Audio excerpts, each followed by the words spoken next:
Já se perguntou alguma vez, olhando para o céu estrelado, se toda essa magnificência um dia chegará ao fim?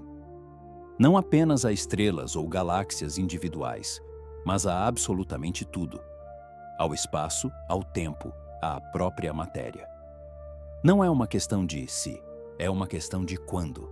E a pergunta mais importante, que agita as mentes de cientistas e ficcionistas: será que a humanidade, ou aquilo em que nos teremos tornado até lá, conseguirá sobreviver à morte do seu próprio universo? Isso soa como loucura, como tentar sobreviver depois que a própria casa, o alicerce e o chão sob ela arderam em chamas. Mas é precisamente nessas perguntas insanas que reside a grandeza da mente humana. Vamos nos aventurar no futuro mais distante, ao limite do tempo, e ver se temos alguma chance. Amigos, antes de continuarmos, peço que se inscrevam no nosso canal e ativem o sininho. Antes de elaborarmos planos para a salvação, precisamos entender do que exatamente estamos nos salvando. Os cosmólogos têm alguns cenários principais para o fim do mundo, e cada um deles é um desafio único para os nossos descendentes. Durante muito tempo, a teoria popular foi a do grande colapso. Imaginem que o nosso universo é uma bola que foi lançada para cima. Ela voa, expande-se, mas em dado momento a gravidade acaba por prevalecer e ela começa a cair de volta, contraindo-se num único ponto superdenso e superquente. Para qualquer forma de vida, este seria um apocalipse de fogo, onde tudo o que existe é esmagado numa sopa primordial. Mas as últimas descobertas mostraram que a expansão do universo não desacelera, mas pelo contrário, acelera. A razão para isso é a misteriosa energia escura, que atua como antigravidade, afastando as galáxias cada vez mais umas das outras. Esta descoberta deu origem a outros dois cenários mais prováveis. O primeiro é o grande dilaceramento.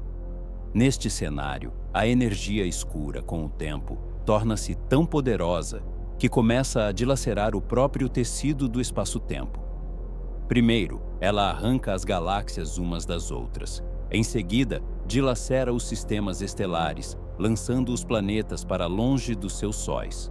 Depois, ela dilacera os próprios planetas e estrelas. Nos últimos instantes antes do fim, essa força tornar-se-á mais poderosa que as ligações dentro dos átomos e fará em pedaços tudo, até mesmo os prótons e nêutrons. Este é o final mais rápido e cruel. É impossível sobreviver a ele, porque o próprio conceito de estrutura ou objeto deixará de existir. Felizmente, este cenário ainda é considerado improvável. E chegamos agora ao principal candidato para o papel de assassino do universo: a morte térmica, ou o grande congelamento. Este é o mais lento, o mais melancólico e, por incrível que pareça, o final mais esperançoso para nós. O universo continua a expandir-se para sempre. As galáxias afastam-se tanto umas das outras que a luz delas deixa de nos alcançar. O céu torna-se completamente negro. As estrelas, uma após a outra, queimam o seu combustível e apagam-se. Primeiro morrerão os gigantes como o nosso Sol, transformando-se em anãs brancas. Depois, dentro de trilhões de anos, apagar-se-ão as estrelas mais longevas, as anãs vermelhas. O universo tornar-se-á um cemitério de estrelas arrefecidas, buracos negros e planetas solitários, imerso num frio eterno, próximo do zero absoluto.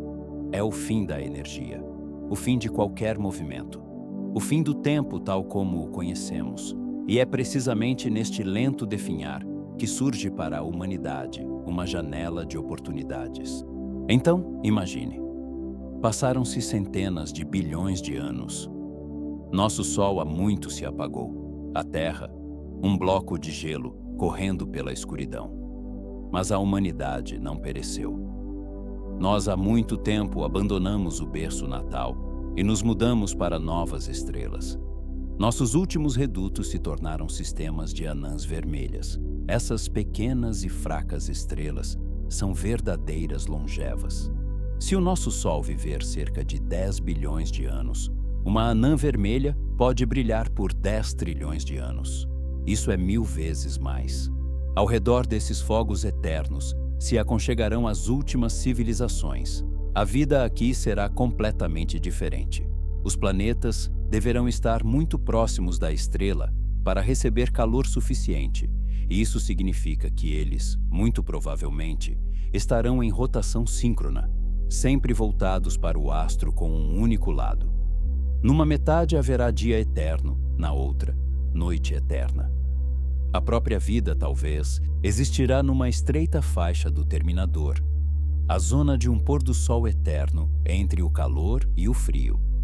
Nossos descendentes, a essa altura, já não se parecerão conosco. Ao longo de trilhões de anos, a evolução e a tecnologia os transformarão de forma irreconhecível. Poderão ser ciborgues capazes de suportar a intensa radiação das anãs vermelhas ou formas de vida puramente energéticas que habitam simulações de computador. Mas mesmo as anãs vermelhas têm o seu tempo, e então chega o momento em que a última estrela no universo começa a se apagar. A última fonte natural de energia se esgota. É o fim? Não. É apenas o início de uma nova fase de sobrevivência. Quando as estrelas se apagarem, as únicas fontes de energia que restarão serão os objetos mais estranhos do universo, os buracos negros. Nós costumamos pensar neles como aspiradores de pó cósmicos que apenas engolem tudo sem retorno. Mas o grande Stephen Hawking provou que não é bem assim. Graças aos efeitos quânticos na própria orla do horizonte de eventos, os buracos negros, na verdade, evaporam muito lentamente, irradiando energia. Esse processo é chamado de radiação Hawking. Quanto menor o buraco negro, mais rápido ele evapora e mais energia libera. Para um buraco negro supermassivo no centro da nossa galáxia, esse processo levará um tempo inimaginável. 10 elevado à centésima potência de anos é um seguido de 100 zeros, um número para o qual sequer existe um nome. É precisamente em torno desses gigantes em lenta agonia que a última civilização poderá se reunir. Imaginem uma esfera de Dyson gigantesca, construída não em torno de uma estrela, mas em torno de um buraco negro. Essa estrutura irá capturar cada quantum de energia emitido pelo monstro agonizante.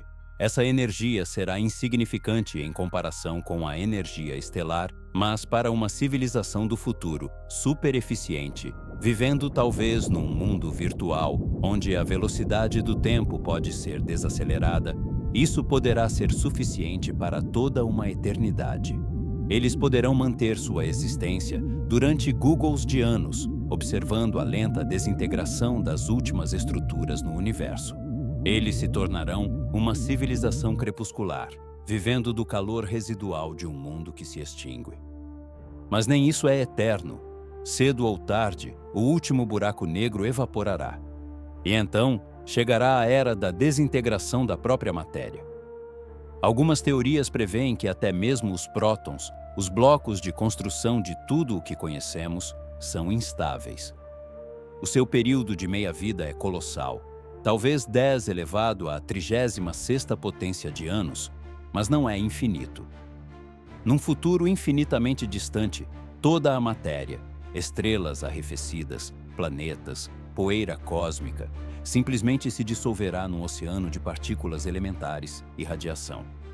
O universo se transformará numa sopa absolutamente homogênea, fria e morta. Esta é a verdadeira morte térmica. O fim de toda a complexidade, de toda a informação, de toda a vida. Aqui está ela, a cortina final. Será possível sobreviver a algo assim? Aqui, vamos além dos limites da física conhecida e adentramos o território das hipóteses mais ousadas. Se uma civilização do futuro atingir um patamar de desenvolvimento tecnológico que nem podemos sequer imaginar, ela poderá ter 2 caminhos. O primeiro caminho é tornar-se criadores. E se, reunindo toda a energia disponível, por exemplo, da evaporação de um buraco negro, for possível criar o nosso próprio universo de bolso? Algumas teorias físicas, como a teoria da inflação, sugerem que criar um novo universo em laboratório é teoricamente possível. Para isso, seria necessário concentrar uma quantidade gigantesca de energia num ponto minúsculo do espaço, para desencadear um novo Big Bang. Este novo universo iria expandir-se na sua própria dimensão, sem afetar a nossa, que está a morrer. Os nossos descendentes poderiam tornar-se os seus deuses criadores, estabelecer as suas próprias leis físicas e, o mais importante, mudar-se para ela, para recomeçar tudo.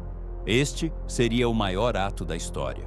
Não apenas sobreviver, mas dar origem a um novo cosmos, tornando-se a semente para uma nova vida.